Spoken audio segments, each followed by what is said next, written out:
네, 안녕하세요, 어른이 여러분. 오늘 들어온 사연은 팀장님이신데, 팀원들이 열심히 일하지 않는 것 같아 팀장인 저는 노심초사합니다. 눈에 보일 때도 대충이었는데, 눈에 보이지 않는 곳에서는 얼마나 게으름을 피울까요?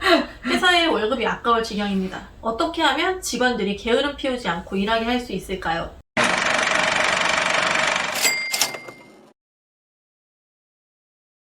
요런 이제 고민들은 팀장님들이라면 한 번씩은 해봤을 것 같아요. 그리고 특히나 요새 코로나로 재택근무가 네. 굉장히 많아지고 있잖아요. 그러다 보니까 눈에 정말 안 보이니까 이런 우려가 더 커지셨을 것 같은데, 오코치님은 이와 비슷한 고민 혹시 해보셨던 적이 있을까요? 네, 이거는 재택근무 상황만에서의 문제는 아닌 것 같아요. 근데 일반적으로도 팀을 운영할 때 이런 고민을 하는 팀장들이 많습니다. 저도 초보 팀장 때 네. 이 고민을 했었어요. 아, 팀원들이 너무 노는 것 같은 거예요. 열심히 안 네. 하는 것 같은 거예요. 네네. 그래서 제가 어떻게 했는지 아세요? 어떻게 하셨어요? 제가 엑셀로 테이블을 짰어요. 아. 짜가지고 직원들한테 9시부터 6시까지 해서 시간마다 뭐 했는지 써서 제출하라고 그랬어요. 어떻게 되셨나요? 안 되더라고. 그렇게 해도 안 되는 거죠? 네, 안 돼요. 그러니까 이게 그럼 어떻게 해야 될까요? 어떻게 해야지?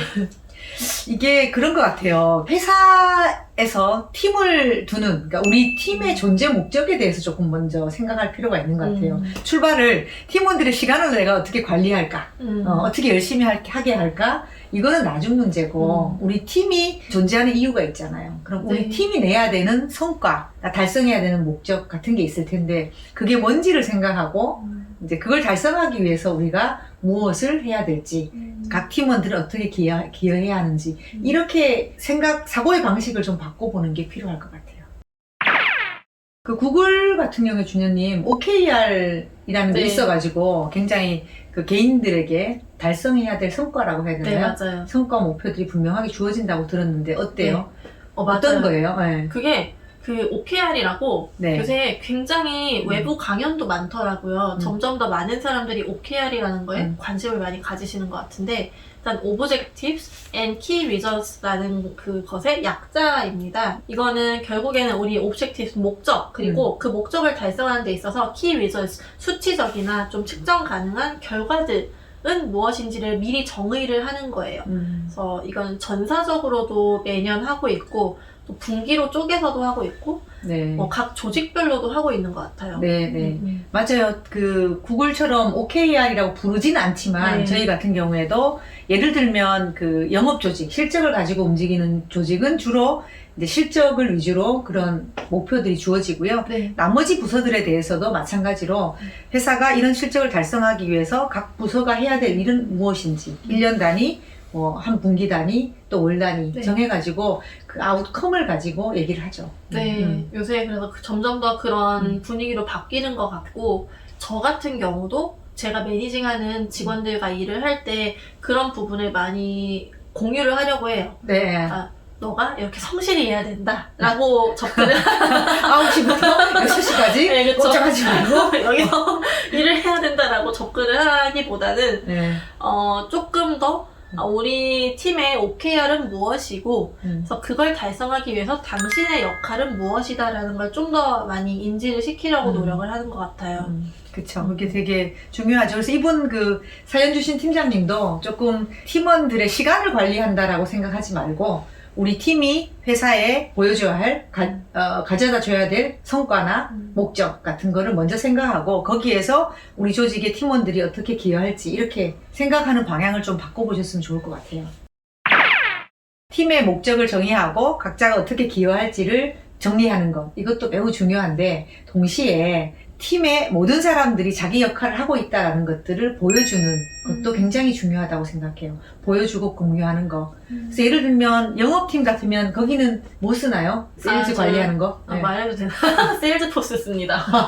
저희 회사도 네네. 세일즈포스 쓰거든요. 네. 쓰는데 근데 거기에서 이제 영업들이 각자 어떤 영업 기회를 가지고 일을 하고 있고 뭐 이렇게 다 입력을 해요. 네. 근데 저 같은 경우는 각자 영업들이 들어가서 시스템에 들어가서 보면 자기 것만 보이잖아요. 그럼 동료들이 어떤 걸 하는지는 안 보이잖아요. 그래서 저 같은 경우는 예를 들어서 주간에 일을 할 때 리포트를 뽑아요. 거기에서 뽑아가지고 각 영업별로 지난 한 주 동안 새롭게 만들어낸 영업 기회는 어떤 게 있는지, 또 기존의 딜들 중에 이런 프로그레스를 어떻게 만들었는지 이런 거를 대시보드 형태로 만들어서 같이 팀에서 같이 보죠. 그렇게 하면 자극도 되고, 네. 아, 저 사람 저렇게 열심히 일하고 있구나 라는 생각도 하게 되고, 그 굉장히 도움이 많이 됩니다. 이거 굉장한 통찰력이라 생각합니다. 왜냐하면 주변에 특히 실무자들 아니면 네. 어쨌든 직원들이 흔히 생각하는 게 정말 가장 자주 생각하는 게 나만 제일 열심히 일하는 것 같다라는 거거든요. 네, 그렇게 하면은 모든 것에 다 불만을 가지기 쉬워요. 맞아요. 나만 열심히 일한다 생각하면 일단 회사도 불만이고 팀원도 불만이고 처우도 불만이고 그쵸. 다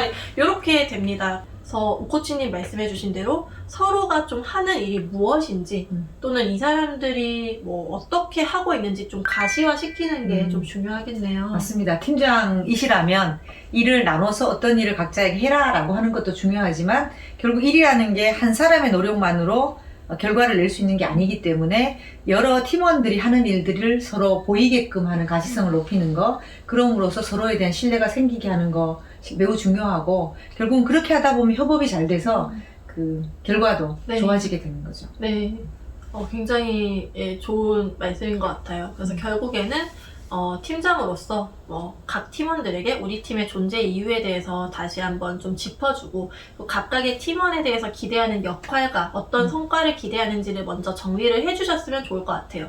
그 후에 이제 팀원들에게 역할을 맡겼으면 이들이 어떻게 성과를 달성해 나가고 있는지 주간회의가 됐든 아니면 월간이 됐든 분명히 측정 가능한 어떤 수치들이 있을 거라고 생각을 해요. 네, 영업이 됐다면 주간 미팅 횟수가 될 수도 있고 수주한 이제 수주액이 될 수도 있고 그렇죠. 그런 프로그레스를 같이 팀원들에게 주간회의를 통해서 공유를 해주신다면 조금 더 투명하게 같이 서로 좀 맞습니다. 잘 일을 할 수 있을 것 같다는 생각을 합니다. 네. 특히 오늘 사연 주신 분은 굉장히 회사에 충성심이 강한 분으로 보이시기 때문에 네. 앞으로 이렇게 조금 더 매니징 방법만 고민을 더 해보시면 훨씬 더 팀을 잘 운영해 나가실 수 있을 거라고 믿습니다. 네, 응원합니다. 네, 오늘도 팀장님. 많은 팀장님들 다 응원하고요. 다음 에피소드도 많이 봐주세요.